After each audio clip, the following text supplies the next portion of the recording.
Mr. Carlson? Yes. There's someone here to see you. Not today. Oh, he's been here quite a while.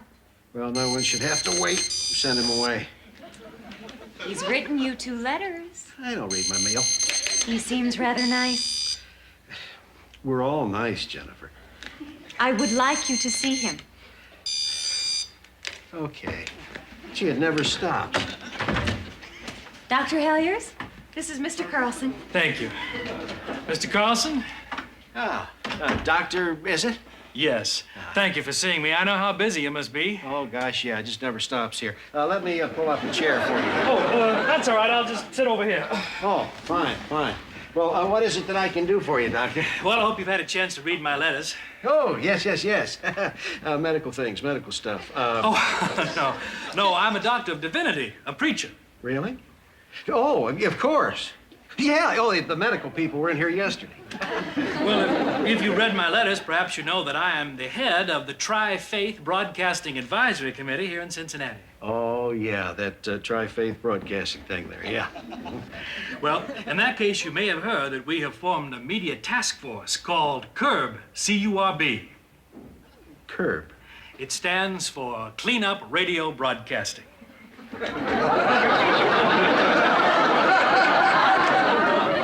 Clean Up Radio Broadcasting. Yes, and you're the very first station we're contacting in the Cincinnati area. Oh, that's great.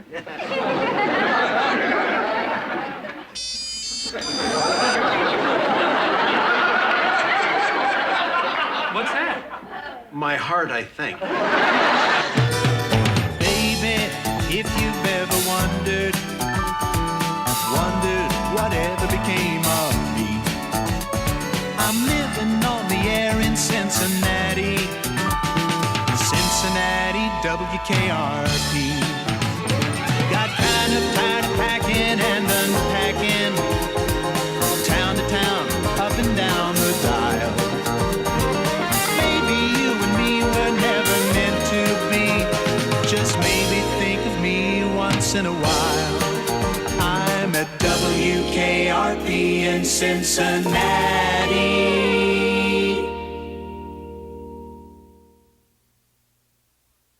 Mr. Carlson, what we at CURB would like to do is to work with your station by helping you in any way that we can in bringing wholesome, life-affirming programming to what are, in fact, the public airwaves. Yes. Well, we'll take all the help we can get. I mean, we're just a little bitty station. Oh, I wouldn't say that. Why, 2 of your DJs, a Dr. Fever and a Mr. Flytrap, I believe, have a very strong following. Say, you seem to know quite a little bit about our station. I sure do. We've asked our membership, 3,000 Christians in Cincinnati alone, to monitor your broadcasts. Do you mind if I bring up something that we've noticed about your station? Oh, not at all, no. Well, here's a list of records that have played on your station recently. Now, all of them contain sexually suggestive, if not obscene, lyrics. Really? Well, you can see for yourself. The offensive words are typed off on the side here. Oh, my. I didn't know. Oh, good. Of course, you see, I don't listen to the station too often. To tell the truth, Really? I don't care for rock and roll too much. Neither do I. Yes, sir. I'd appreciate it if you called me Bob. Okay, Bob. And I'm Arthur. Well, Arthur, what do you think about this? I think this is bad. Frankly, I'm shocked. I should talk to my employees about this. Do you think you can get them to stop playing these records? You mean just stop them altogether? Yes. Oh, well, I suppose I should. Praise the Lord. What? I said, praise the Lord. Oh. I think I found myself another Christian here today. Oh, yes, yeah. Yes, I am. Well, I mean, I try to be. Of course, sometimes I don't do quite as well as I should, but fortunately, blessed are those who are weak in spirit. And blessed are those who are righteous in his name. Oh, yeah, righteous and weak. You sure came to the right guy. So the live bait fish love most. Look for red wigglers. Red wigglers. I've seen it. Would you shut that thing off, please? Oh, yeah, sure. So, Mr. Carlson, what do you got in mind? Well, I'm just going to ask you fellas not to play those songs anymore. Yeah, well, you realize, of course, that some of these songs are the biggest hits of the year.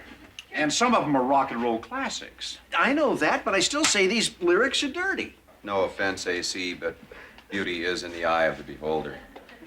Well, this eye has beheld this, and I don't see anything there that's beautiful. Half the time you can't even hear the lyrics. Well, these people, these curb monitors, they figured out the lyrics. They sure did.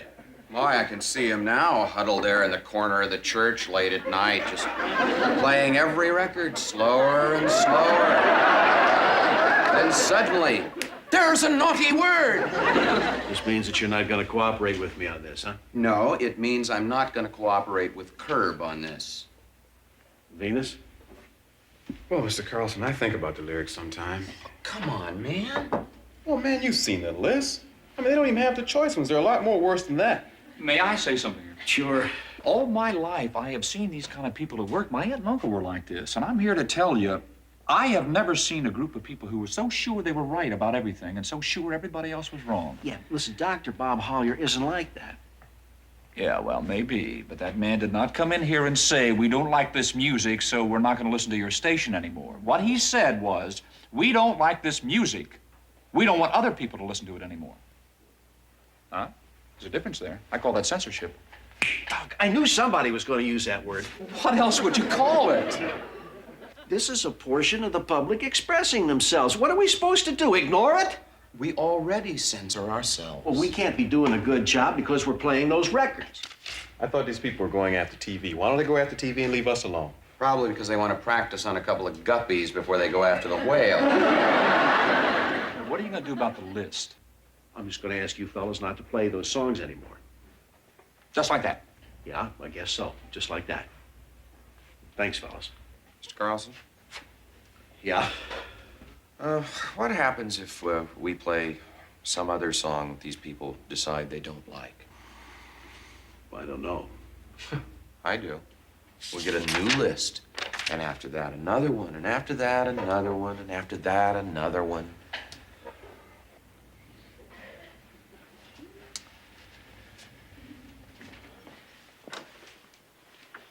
Jennifer, some of the employees have stopped speaking to me. Normally, that'd be playing right into my hands. The past few days, I've perceived a sense of disapproval, if not outright loathing. Won't you tell them to knock it off? Oh, Mr. Carlson, I'm sorry. It's all my fault. I never should have let Dr. Bob Halyers in here. Well, what was I supposed to do? Say no? I mean, he had us dead to rights. I find some of those records offensive myself. I think there's a larger question here. What's that? I think maybe this has something to do with it. It's another letter from Curb, as predicted. Yeah, what does that say? Let's see. Ah, it's a letter of commendation. Yeah? You're Curb's Broadcasting Executive of the Month. Really? Oh, and here's another list of records. Curb's Top 40 Hit List. I suppose that's a play on words. Yeah, but what about all the sex on TV, huh? What sex?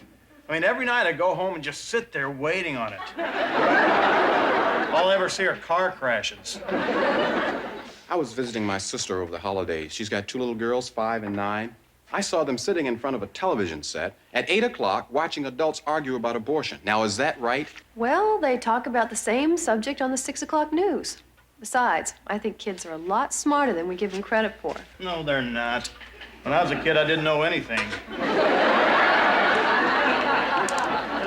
I know you're all probably wondering what I think about this Curb business. It's been driving us crazy, Les.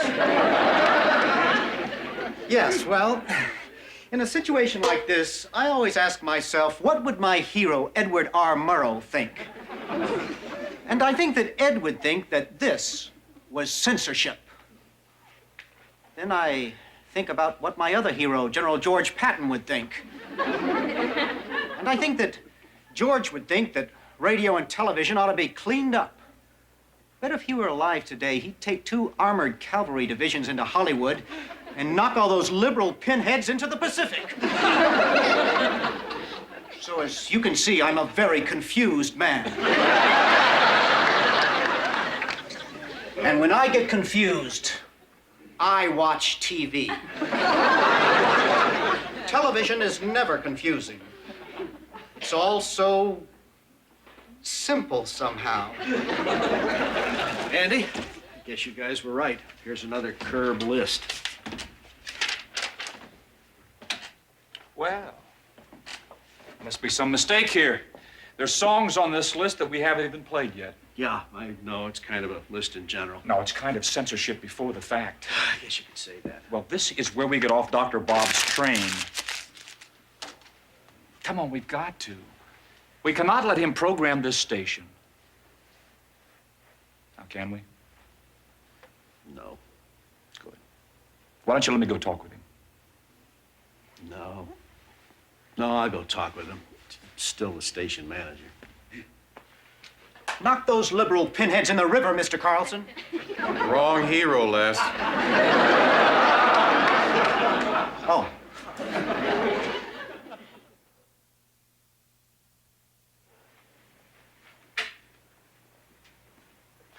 Hello, Arthur. How are you? I'm fine, Bob. Have a seat. Thank you. Well, got your new list. As long as they keep making records like that, we have to keep coming up with new lists. Yeah. I have something I'd like to say. You know, as a private businessman, I feel a little foolish taking orders from a religious group. To me, it seems, well, un-American somehow. I understand that, Arthur. You do? Well, sure I do. But I think this is really democracy in action. Now, the people I represent deserve the right to speak out, don't they? Oh, yeah, sure. But I don't think that, you know, one small group of people should have so much power that they can dictate what's on radio or television. But a small group of people already dictates what gets on the airwaves.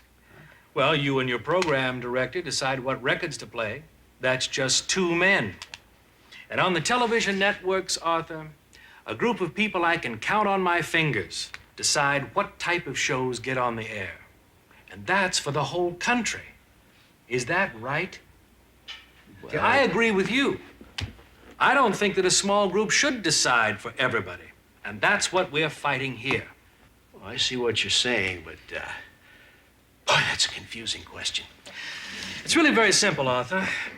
Now, if somebody has the right to make a picture, let's say, about some unspeakable bloody horror, which they do make, and just to make money, then I should have the right to say, I don't like that kind of movie.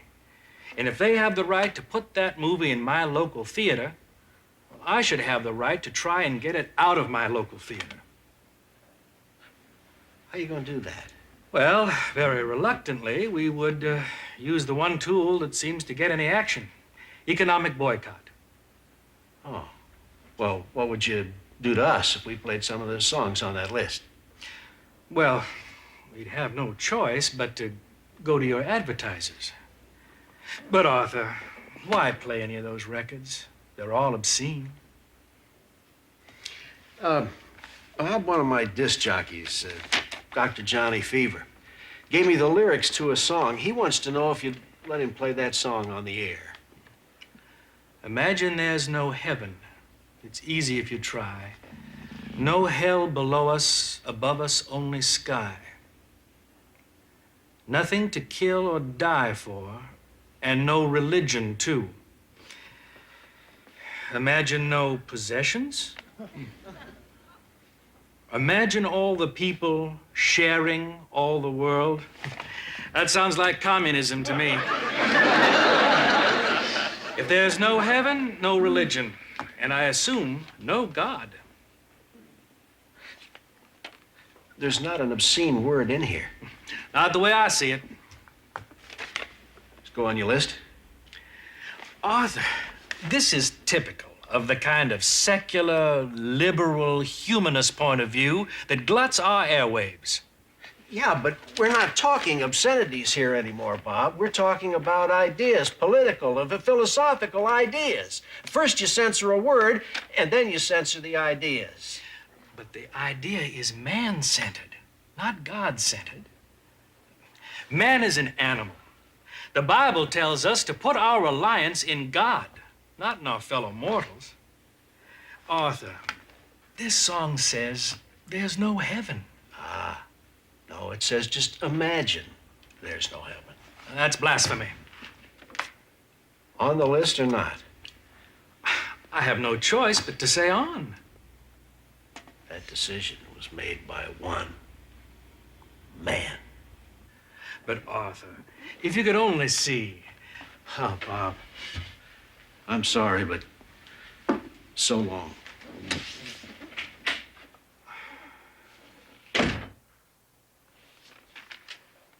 All right. And what do we replace it with? Well, where the commercial was, drop in the American Heart Association spot. Oh, but then we'd be coming out of a lung association spot and going directly into a heart association spot. Oh, well, maybe we could separate them with a forest fire. Okay. Hey, guy. Crispy Treat Pizzeria just canceled everything. Didn't you go down and talk to him personally? For an hour and on my knees. And I gotta say, it's not the cleanest place in the world down there either. I mean, I'm really scared, big guy. I mean, we're losing everything. Well, what reasons did they give? He said there was no reasons, but you know better than that. Mr. Carlson, Harvey Green is here to see you. Harvey? We'll send him in. Wait, you're not gonna see him. Don't because he'll just cancel his business. Bailey, will you excuse me, please? Oh, sure. Hello, Mr. Green. Hello, Miss Bailey. How's the worm business? The same. Always the same. Well, good. Well, how you doing, Harvey? How's everything down there at Red Wiggler? Can't talk now. Let's just say everything's fine. Leave it at that. So long. How are you, Harvey? Arthur, a minister came to see me. Dr. Bob Hollier, huh? Yeah. How did you get in trouble with a fellow like that? No, that's a long story. He says you're not doing right, Arthur. He says you play songs that are bad for the kids. I know. Of course, that's what they used to say about the music when we were kids. Remember the jitterbug? Remember the jitterbug was going to turn us all into drug fiends? Huh? Yeah, I remember. Yeah. But Arthur, this fella came with a couple of other ministers.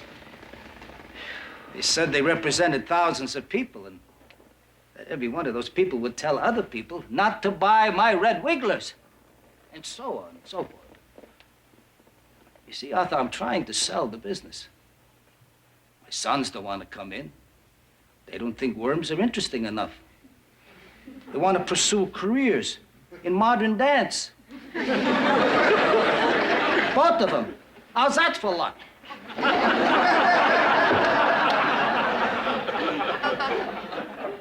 Harvey, how about a cup of coffee? No, thanks, Arthur. Arthur, I'm sorry, but I don't think I can stand a boycott of my product right now. I understand. I mean, with the way the economy is and everything, I can't even get a loan. And a lot of religious people fish. Oh, but I know. And there's no sense in all of us going down the drain. You lost a lot of business, Arthur? No, I'm doing all right. You know what I think? What? I think you made a wise business decision. You know, people who listen to rock and roll, they don't buy a lot of worms.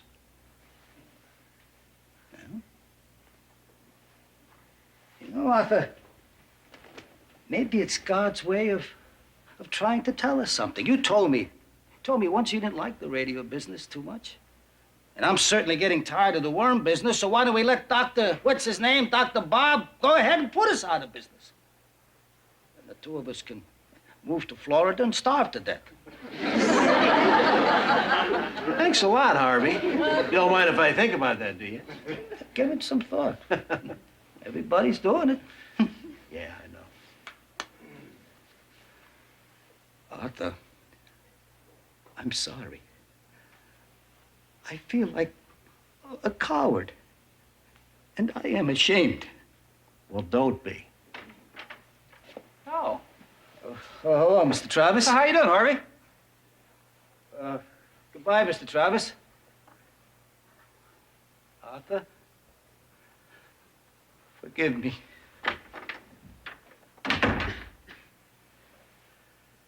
Red Wigglers too. Yeah. Red Wigglers, too. All right. Here's what we're gonna do.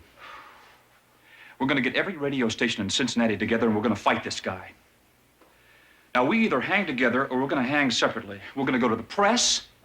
We're gonna go to our listeners, the people who really support us, not a bunch of religious nuts. Andy, they are not nuts. What did we do?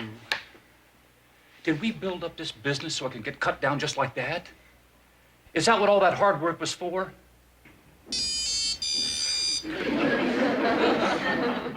What are you doing? Playing computer baseball. Why?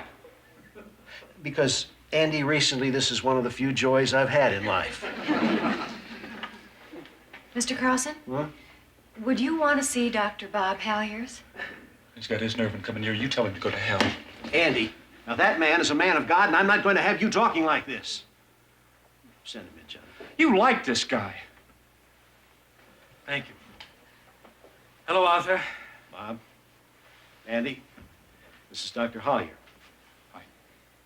Andy's my program director. Yeah, that's right. I'm the program director. My job is to program the music I think our listeners would like to hear. If I'm wrong, our ratings go down and I get fired. It's called the free enterprise system, and it works pretty well. Well, some people don't like the records you program. They fight back. It's called a democracy, and it works pretty well. It's called censorship.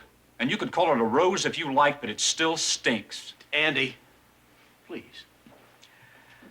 Arthur, I'm truly sorry that we ended up on opposite sides of this.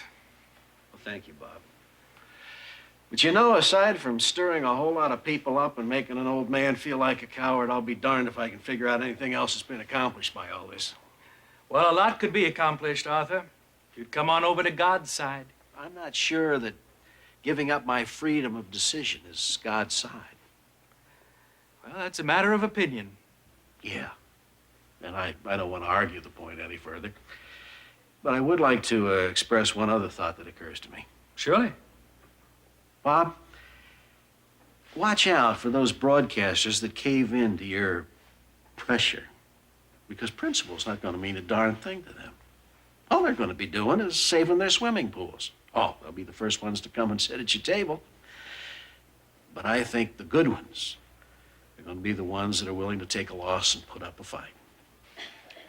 Well, then I'll have to learn to love my enemies, Arthur, like the good book says.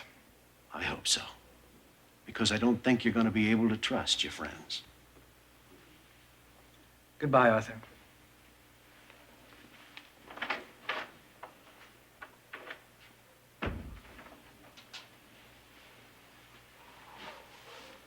I suppose in the meantime, you're going to lose money for a principal? Hey, Travis, when it comes to losing advertising clients, these bozos don't know who they're up against.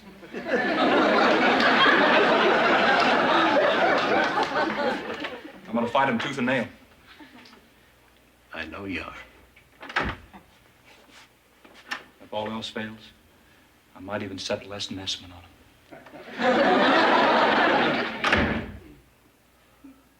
Boy, that could signal the end of organized religion as we know it.